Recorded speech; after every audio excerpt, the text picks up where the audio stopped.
Hi, this is part 4 of Piano Lessons for Beginners, lesson 2.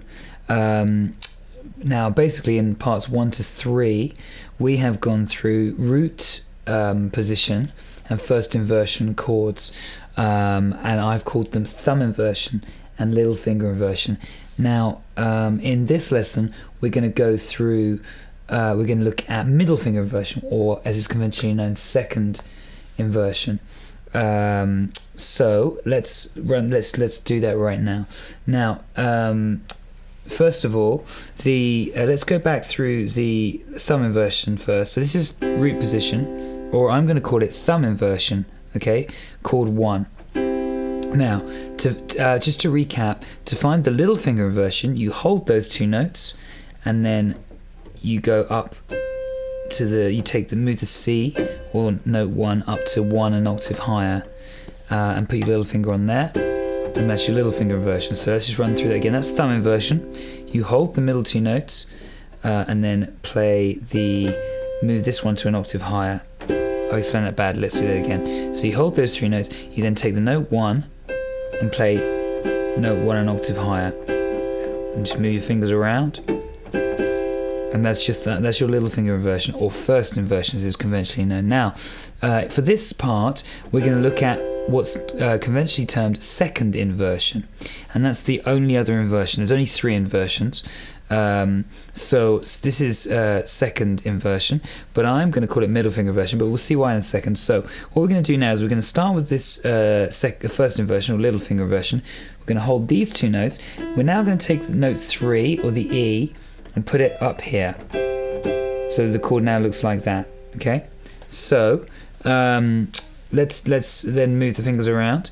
That now is the second inversion, or middle finger inversion. So now you can see that the C has gone up, the E has gone over, and what you end up with is the second inversion. Now I call this middle finger inversion for the simple reason that your middle finger is now on the keynote. So as I mentioned in part 3, the reason for me calling them little finger inversion, middle finger inversion, is so that when things get more complicated and you're confused as to what you're playing, you don't remember what chord you're even playing, because of the shape of the chord, you'll immediately know that the middle finger is the keynote, and because it's called a middle finger inversion, if you recognize that as a middle finger inversion, you'll immediately know that your middle finger is on the keynote, and therefore this is a chord 1.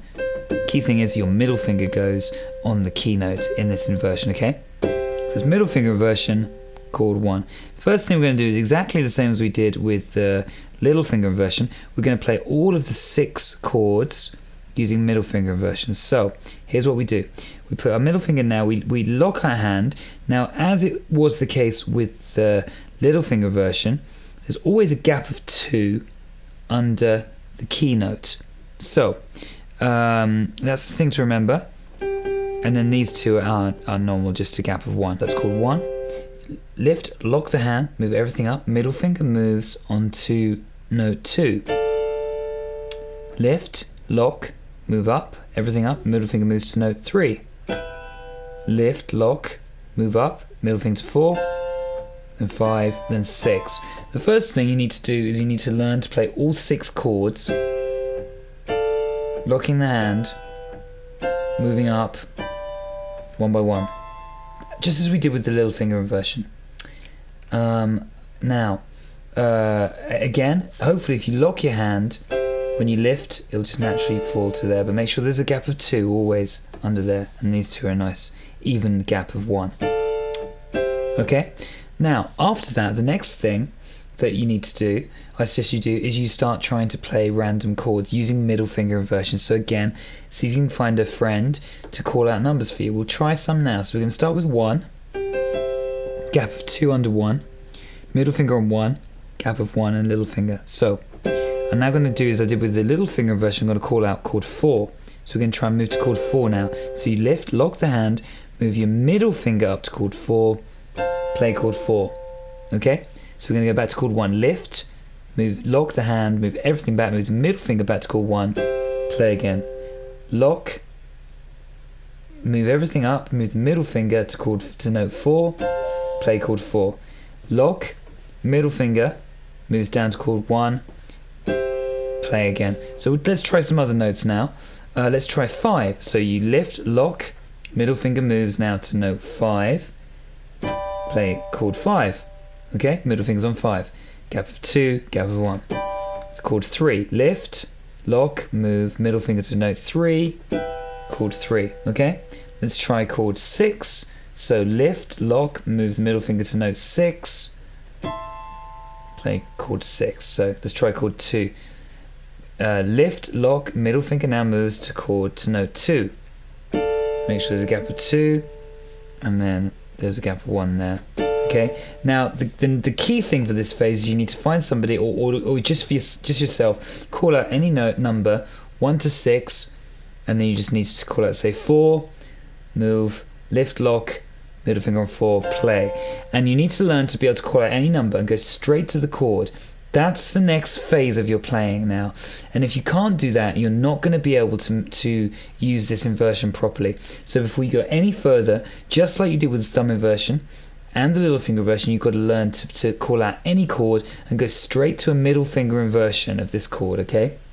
So the next thing we're going to do is we're going to play Macklemore, these 4 chords, exactly as we did with the little finger inversion, using middle finger inversion. So I'm going to start with middle finger on 6. So see where it sounds better. We're going to go this octave, okay? So is that okay? Yeah. So we're going to do 4 on each, exactly as we did with the little finger inversion. Middle finger is going to go on 6. We're going to play 4 times. So 1, 2, 3, 4. Moving down to chord 5. Middle finger moves to chord 5. 1, 2, 3, 4. Chord 3. Middle finger moves to chord 3. 1, 2, 3, 4. Chord 4. Middle finger moves to chord 4. To 4, 2, 3, 4. Right, so now try that with me. I'm going to do it really slowly and see if you can play along with me. So starting on 6, middle finger goes on note 6, gap of 2, gap of 1. 1, 2, 3, 4. Going to chord 5, middle finger moves to 5. 1, 2, 3, 4. Middle finger moves to 3. 1, 2, 3, 4. Middle finger moves to 4. 1, 2, 3, 4. We'll do it once more. 6. Middle finger moves to 6. 1, 2, 3, 4. Middle finger moves to 5. 1, 2, 3, 4. Middle finger moves to 3. 1, 2, 3, 4. Middle finger moves to 4. 1, 2, 3, 4. Now I promised you that once you learned this, it would sound much more like the song. So we're now going to add the rhythm. I'll write out the rhythm for you in a moment, but I'm just going to play it to you first with the rhythm using middle finger inversion just to show you that it sounds very much like the song now. So starting on 6. Whoops, starting on 6. Should do it here.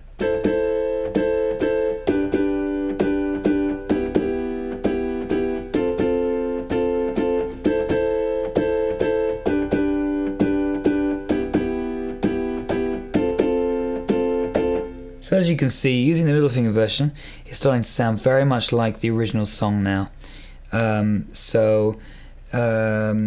Hopefully now you can see how these inversions help you to play the chords, and hopefully it's sounding like the song as well for you. Obviously it's not exactly like the song, but this is a first beginner's lesson, or second beginner's lesson, so I'm not expecting it to sound exactly like the song yet. Hopefully as time goes by and you learn more components, it will sound more and more like the actual song. I'm trying to think what else we can add. Let's next thing I'm going to do, okay, in the next part I'm going to write the rhythm out for you so you can try playing this using middle finger inversion with the correct rhythm. So if you move to part 5 now, we'll now try and play this with the correct rhythm. I'll write the rhythm out for you and you can use middle finger inversion, and hopefully it will sound very much like the original song. So move to part 5 now if you'd like to do that.